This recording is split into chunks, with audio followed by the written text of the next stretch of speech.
That is not a surgical strike, but that is an outright declaration of war against Iran.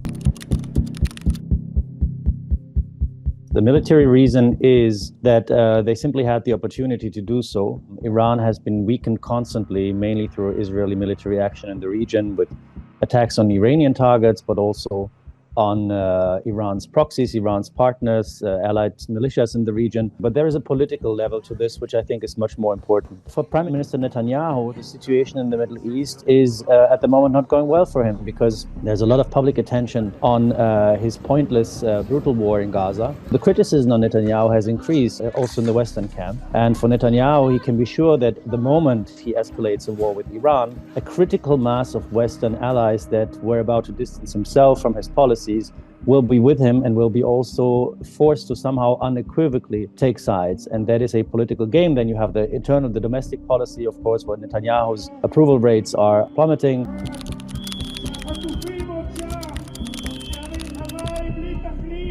We've seen that from Washington for every time when such a situation emerges, they might be distancing themselves and maybe critical, but in the end support the Israeli side in this. And when you hear Marco Rubio said Iran should not retaliate, of course he talks about US assets and US interests in the region. Let's keep in mind that the Americans have evacuated non-essential staff from various of their embassies in the Gulf region. But he also implies that Iran should not retaliate against Israel because in the case when it comes down to the critical moment, then America would probably side with Israel.